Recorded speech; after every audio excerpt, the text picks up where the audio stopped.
کلام کے اندر لکھا ہے کہ اسی رات اس کے دل کے اندر اس بات نے جنم لیا، اس کے دل کے اندر یہ خیال آیا کہ میں نے ایسا گناہ کر لیا ہے جس کی معافی نہیں ہے، اب میں کیا کروں؟ اس کے دل میں پچھتاوا پیدا ہوا، ندامت اور شرمندگی پیدا ہوئی، اور اسی ندامت اور شرمندگی کے کارن کلام مقدس کے اندر لکھا ہے یہ دوڑ کر بھاگ کر ہیکل کے اندر گیا اور کاہنوں کے سامنے پیش ہو گیا، اور اس نے وہ پیسے ان کو دیے کہ تم یہ پیسے مجھ سے لے لو، مجھ سے یہ کیا گناہ ہوا ہے، مجھے ان پیسوں کی اب ضرورت نہیں، میں تمہاری منت کرتا ہوں کہ تم یہ پیسے لے لو، چونکہ میں نے ان پیسوں کے عوض ایک بے گناہ کو تمہارے لیے بیچ دیا ہے۔ تو پھر ان کاہنوں نے کہا کہ نہیں میاں، ان پیسوں کو اٹھاؤ اور تم انہیں لے جاؤ، اس لیے کہ یہ خون کی قیمت ہے اور ہم خون کی قیمت ہرگز واپس نہیں لیتے۔ انہوں نے پیسے واپس لینے سے انکار کر دیا، اور اس نے وہ پیسے پکڑے اور دوڑتے ہوئے روپوں کی چاندی کے ان سکوں کی تھیلی کو ہیکل کے صحن میں پھینک دیا، مگر انہوں نے اس روپوں کو ایک خاص کام کے لیے پھر استعمال کیا۔ یہودا انتہائی پچھتایا، وہ ندامت میں گر گیا، اس کے لیے اب کوئی اور راستہ ہے ہی نہیں تھا، اس کے لیے واپسی کے تقریباً سارے کے سارے راستے بند ہو چکے تھے، جس گرداب میں وہ پھنس چکا تھا اس میں سے نکلنا انتہائی مشکل تھا، کوئی راستہ اس کے لیے نہیں بچا تھا، وہ ایک ایسی بند گلی میں داخل ہو گیا تھا جس میں سے نکلنے کا کوئی راہ نہیں تھا، کوئی دروازہ نہیں تھا، اور بالآخر پھر اسی ندامت اور اسی شرمندگی میں کلام کے اندر لکھا ہے کہ اس نے اس کھیت کے اندر شاید جو اس نے ان پیسوں سے خرید لیا تھا، جس کو خون کا کھیت بھی کہا جاتا ہے، وہی زمین، وہ رقبہ جو خریدنا چاہتا تھا اور پیسے دینا ابھی باقی تھے، اس نے اسی کھیت کے اندر خود کو لٹکا کر پھانسی دے دی، اور شاید رسا ٹوٹ گیا اور کسی یہ پہاڑی پر کسی چٹان پہ گرا، اور لکھا ہے کہ اس کا پیٹ پھٹ گیا اور اس کی انتڑیاں باہر آ گئی۔ اس شخص کو پچھتاوے کا موقع ہی نہیں ملا، اس کو توبہ کا موقع نہ مل سکا، اور توبہ کے سارے راستے اس کے لیے بند ہو چکے تھے۔ یہ کلام، اس کا انجام انتہائی اہم غور طلب ہے۔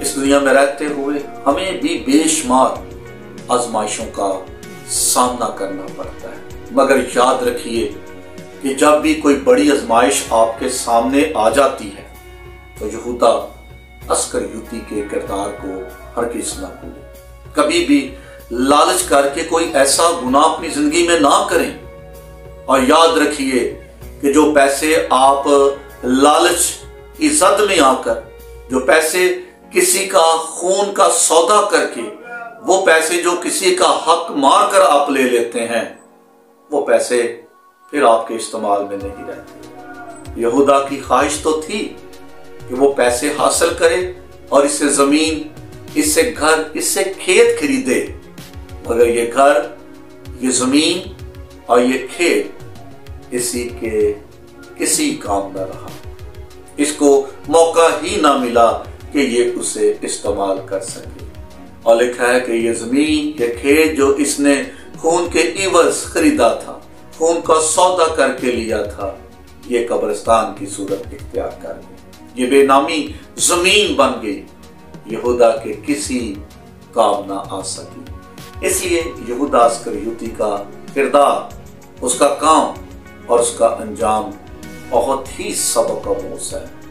اس لیے ہمیں یاد رکھنا چاہیے کہ جب بھی اگر ہم کسی بھی آزمائش میں، کسی مشکل میں آ جاتے ہیں تو ہمیشہ اس کے کردار کو سامنے رکھیں، ہمیشہ واپسی کے کسی نہ کسی راستے کا انتظار کرتے رہیں، واپسی کے لیے کوئی نہ کوئی دروازہ آپ کھول کے رکھیں، ایسا نہ ہو کہ آپ سارے کے سارے راستے بند کر دیں، آپ سارے کے سارے جو راستے ہیں ان پر آپ تالے لگا دیں، آپ ان راستوں کو ختم کر دیں، اور پھر جب آپ واپسی کا سوچیں تو یہودا اسکریوتی کی طرح آپ کے پاس کوئی راستہ باقی نہ بچے۔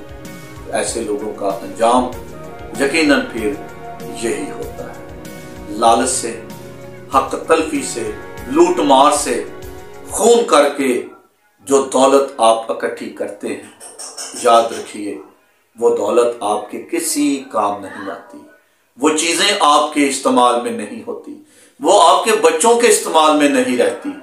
میں نے دنیا میں ایسے بے شمار لوگوں کو دیکھا ہے جو لوٹ مار کر کے بڑی دولت کو اکٹھا کر لیتے ہیں، مگر پھر یہ دولت ان کے اور ان کے بچوں کے بھی کسی کام نہیں آتی۔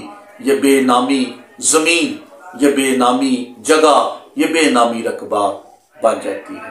خداوند ہمیں اچھی راہ پر چلنے کا فضل عطا کرے، خداوند ہماری سوچ، ہمارے خیالوں کو بدلے، اور خداوند ہمیں اس کے بیٹے یسوع مسیح کی جو حقیقی راہ ہے، حق کی راہ ہے، چلنے کا بھاری فضل عطا کرے۔